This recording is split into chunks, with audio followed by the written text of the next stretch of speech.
రాజన్న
అంగడి బార్ 20వ వార్డు 36వ వార్డు 37వ వార్డు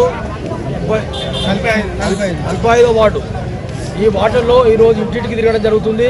అలాగే దానికి సందర్భంగా ఈరోజు అంగడి కాబట్టి అంగట్లో కొద్దిగా ఎక్కువ టైం ఇచ్చి ప్రజలు బాగుంటారు కాబట్టి ఇక్కడనే శ్రావణి మేడం గారి ఆధ్వర్యంలో తిరగడం జరుగుతుంది. ఇంటింటికి నరేంద్ర మోడీ గారికి ఓటేయాలని చెప్పని ప్రతి ఒక్కరికి విన్నపం చేసుకుంటూ ప్రతి ఒక్కరు చెప్పడం జరుగుతుంది.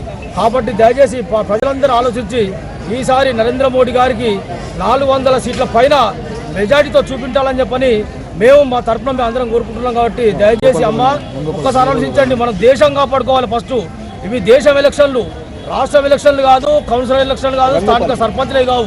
కాబట్టి దేశం కాపాడుకోవాలి. కాబట్టి దేశం సంబంధించిన నరేంద్ర మోడీ గారిని మళ్ళీ ప్రధానిగా భారీ మేరతో ఇవ్వాలని చెప్పని నేను కోరుకుంటున్నాను. ఈరోజు జగిత్యాల పట్టణంలోని స్థానికంగా ఉన్నటువంటి అంగడి బజార్ ఏరియా, అదేవిధంగా 36, 45, 38 వార్డులలో బీజేపీ ప్రచారం నిర్వహించడం జరుగుతూ ఉంది. అదేవిధంగా గౌరవనీయులు ప్రధానమంత్రి వర్యులు నరేంద్ర మోదీ గారికి మద్దతుగా గౌరవనీయులు బీజేపీ ఎంపీ అభ్యర్థి నిజామాబాద్ పార్లమెంట్ సెగ్మెంట్ ఎంపీ అభ్యర్థి గారైనటువంటి ధర్మపురి అరవింద్ అన్న గారికి మద్దతుగా ప్రచారం నిర్వహించడం జరుగుతూ ఉంది. జగిత్యాల పట్టణ పరిసర ప్రాంత ప్రజలని ఒక్కటే కోరుకుంటా ఉన్నాను, దయచేసి ఇందాక కృష్ణారాయణ చెప్పినట్టు ఇవి గల్లీ ఎలక్షన్స్ కాదు, కౌన్సిలర్ ఎలక్షన్స్ కాదు, ఎమ్మెల్యే ఎలక్షన్స్ కాదు, ఇవి దేశానికి సంబంధించినటువంటి ఎలక్షన్స్, దేశ రక్షణకి సంబంధించిన ఎలక్షన్స్. మీరు వేసిన ప్రతి ఓటు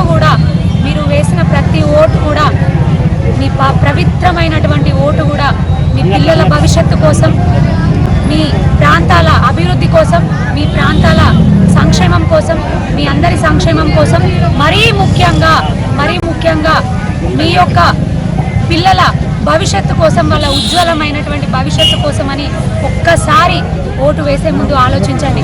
ఎందుకంటే గౌరవనీయులు ప్రధానమంత్రి వర్యులు ఒక మహావృక్షంలాగా ఉండి మనందరికీ కూడా ఒక నీడను అందిస్తూ, అన్ని రకాల ఫలాలను అందిస్తూ, మరీ ముఖ్యంగా పేద బలహీన వర్గాల పక్షపాతిగా పనిచేస్తూ ఉన్నారు నరేంద్ర మోదీ గారు. వారి ఆధ్వర్యంలోనే గౌరవనీయులు అరవింద్ అన్న గారు అన్నమాట ప్రకారం పసుపోటు తేవడమే కాకుండా ఎక్కడికక్కడగా కూడా అభివృద్ధి పనులు చేసుకెళ్తా ఉన్నారు. అంతెందుకు జగిత్యాల పట్టణంలోని మంచిర్యాల బావి నుంచి వచ్చినటువంటి 4 లైన్ కూడా ఎంపీ ల్యాండ్స్ నుంచి పెట్టడం జరిగింది. మరి ఈ విధంగా చూస్తే జగిత్యాల పట్టణంలో ఉన్నటువంటి మున్సిపాలిటీకి వస్తున్నటువంటి నిధులు 80% వరకు కూడా కేంద్ర ప్రభుత్వం నుంచి వస్తున్నటువంటి నిధులే. ఈ రేషన్ బియ్యం కానివ్వండి, కరోనా వ్యాక్సిన్ కానివ్వండి, అంతెందుకు మహిళలకు అందిస్తున్నటువంటి సంఘాలలో వస్తున్నటువంటి రుణాలు కానివ్వండి, పూర్తిగా కేంద్ర ప్రభుత్వం నుంచి వస్తున్నటువంటి నిధులు. ఇది మాత్రమే కాదు, వీధి వ్యాపారస్తుల కోసం ఇవాళ అంగడి ఏరియాలో ప్రచారం చేయడం జరిగింది. ఇక్కడ ఉన్నటువంటి చాలా వరకు వీధి వ్యాపారస్తులు కరోనా టైంలో వీళ్ళ కోసం ప్రత్యేకంగా నరేంద్ర మోదీ గారు వడ్డీ లేకుండా రుణాలు అందించడం జరిగింది.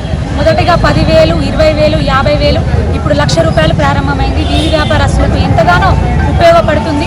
మరి అన్ని వర్గాల వారు కూడా తీసుకున్నటువంటి ఈ లోను, వీధి వ్యాపారస్తుల లోను, ఇవి మాత్రమే కాకుండా PM స్వానిధి లోన్ పట్టణంలో చాలా మంది దీన్ని తీసుకున్నారు, అందరికీ తెలుసు, మా అక్క చెల్లెలకు అందరికీ కూడా.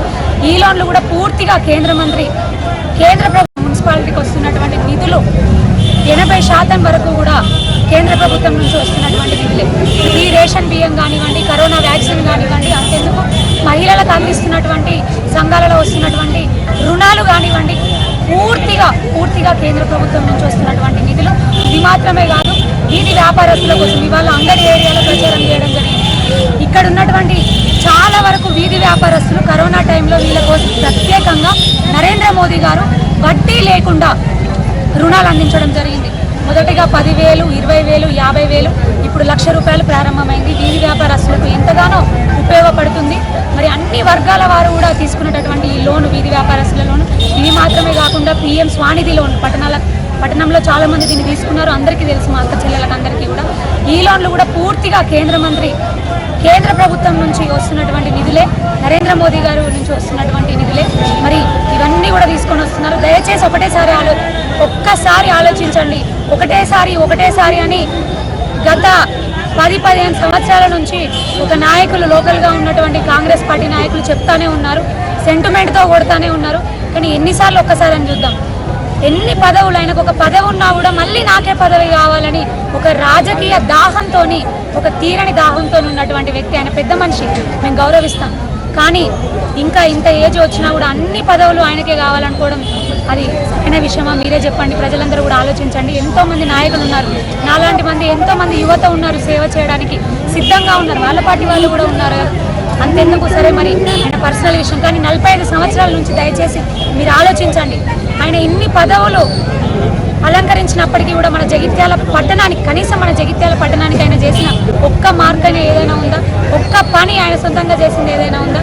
దయచేసి ఆలోచించండి.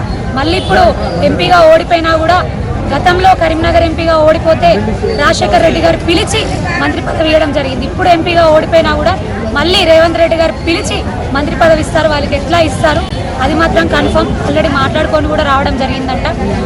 ప్రజలకు పోయేదేం లేదు, ఎందుకంటే ఆల్రెడీ ఒక ఎమ్మెల్యే ఉన్నారు.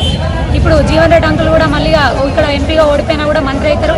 ఇటు మీరందరూ కూడా మీ అమూల్యమైన ఓటుని కమలం పువ్వు గుర్తు మీద ఓ వేసి అక్కడ నరేంద్ర మోదీ గారిని, ఇక్కడ అరవింద్ అన్న గారిని గెలిపిస్తే ఒక ఎంపీ గారు కూడా మనకు ఉంటారు. మొత్తంగా అన్ని నిధులు తీసుకొని వచ్చి మన జగిత్యాల పట్టణాభివృద్ధి కానీ, నియోజకవర్గ అభివృద్ధి కానీ ఇంకా మంచిగా మనం చేసుకోవచ్చు. దయచేసి ఆలోచించండి. మరొక్కసారి ఆలోచించి మన దేశ భద్రత కోసం, మన పిల్లల భవిష్యత్తు కోసం మనం రక్షణగా జీవించాలన్న మన పవిత్రమైన ఓటుని కమలం పువ్వు గుర్తు మీద వేయాలి. మోదీ గారికి వేయాలి. మోదీ గారు నిలబెట్టినటువంటి అభ్యర్థి అరవింద్ అన్న గారికి వేయాలని మరొక్కసారి కోరుకుంటూ, మీ పిల్లలు ఎక్కడెక్కడ ఉన్నా కూడా అందరినీ మే 13 సోమవారం రోజున అందరినీ కూడా మీ స్వస్థలాలకు తీసుకొచ్చే బాధ్యత తీసుకోండి. అందరినీ రమ్మనండి. పవిత్రమైన ఓటును మనం వృధా చేసుకోవద్దు. మరి మే 13 సోమవారం దయచేసి పొద్దున్నే ఎండలెక్క ఉన్నాయి కాబట్టి పొద్దున్నే 7 గంటలలోపే అందరూ ఓటు వేసే విధంగా చూసుకోండి. 1వ నెంబర్ మంచిగా 1వ నెంబరే వచ్చింది అరవింద్ అన్నకి. 1వ నెంబర్ కమలం పువ్వు గుర్తు మీద మీ అమూల్యమైన ఓటు వేసి మీరందరూ కూడా నరేంద్ర మోదీ గారిని, అరవింద్ అన్న గారిని ఆశీర్వదించవలసిందిగా పేరున సవినయంగా కోరుకుంటా ఉన్నాను.